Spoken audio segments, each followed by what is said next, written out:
The Ogoniland oil pollution. Joining us to look at that this moment is an environmentalist, Babajide Agboola. He's a 1994 graduate of vet medicine from the University of Ibadan, and also he's president of Environmental Resources Conservation Initiative as a trainer with the NDE. Well, good morning. Thank you. Good morning.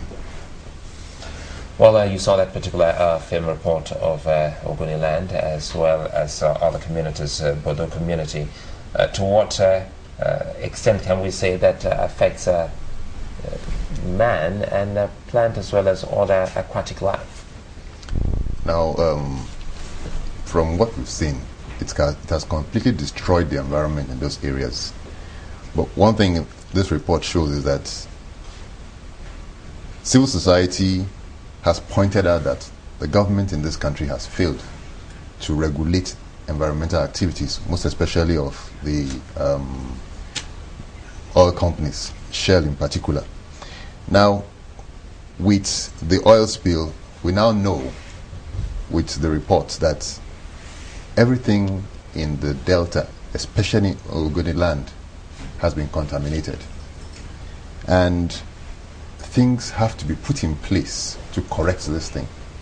Now we have people agitating for complete destruction of what is happening. That is, you stop and we go back to zero, which is not possible.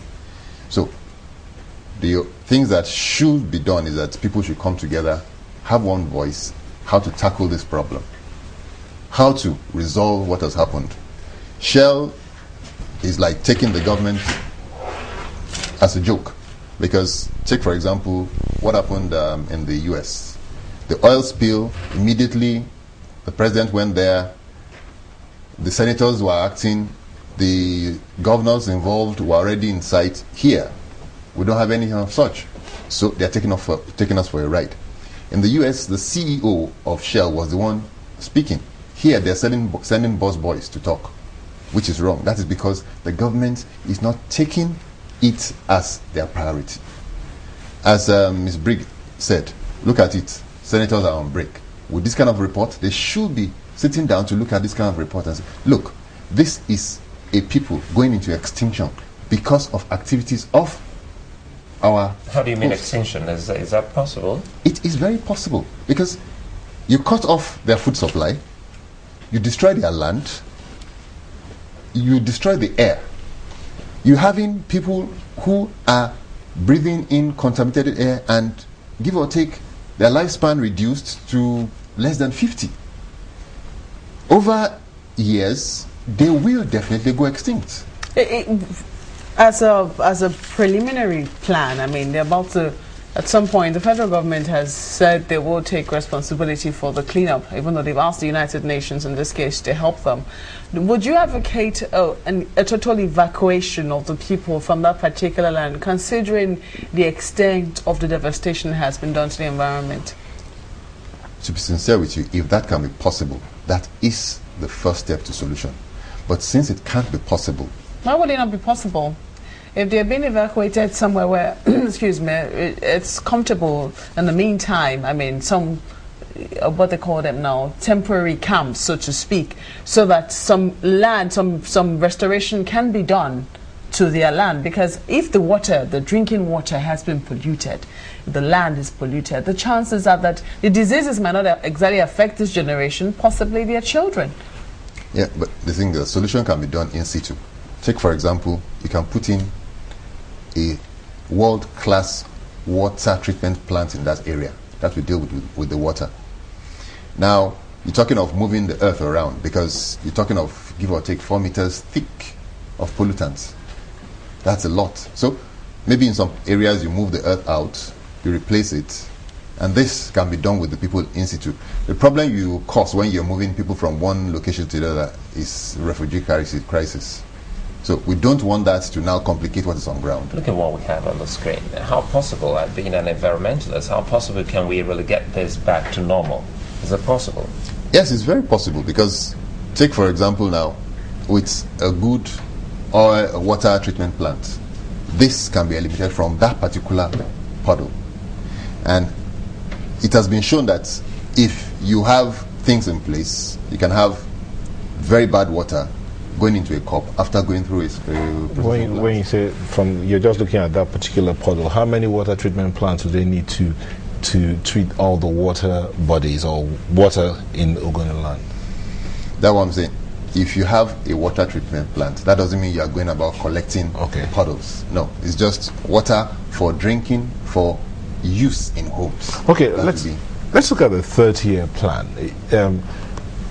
Ms. Briggs said it's possible to do it in a shorter period. How possible is that, and what should be done to get it done in a shorter period? Now, it's possible to do it in a shorter period. That's definitely. The thing is that we should move out from sentiment-based policies to evidence-based policies. UNEP has come, given a breakdown of what the problem is. Now, we should now call those who know how to take care of these problems. We have eggheads in our universities. Now, if you have oil spill in a particular locality, the soil 7 or 4 meters deep, contaminated, how do you deal with that? What time frame? They will now give us exactly what we need. Now, the government should show political will to solve it. Because once they sit back and like, okay, let the oil companies take care of it, they see that you are giving them a free ticket to misbehave. So they won't take the situation serious.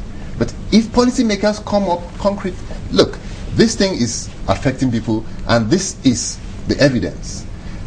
This thing has shortened the lifespan of somebody who's supposed to grow to 80 years to 40. That is big trouble. That is big problem for generations yet unborn. Okay. What happens to aquatic life, for instance, Sarinyota?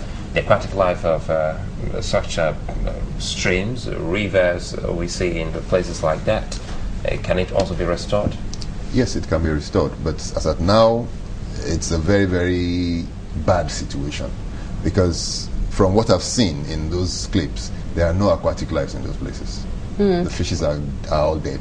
Crustaceans are all dead. What about the environmental balance? You know, there's this at the ecosystem balance, so to speak, the fact that birds will feed on worms and, you know, they fly about and, you know, the grass is growing in that area already polluted, the food chain, so to speak.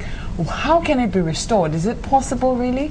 You see, nature is such that it's merciful, if I should use that word.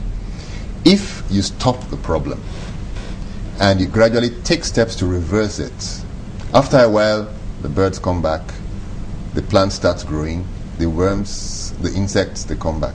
But it will take generations because it has taken over 50 years to cause this destruction.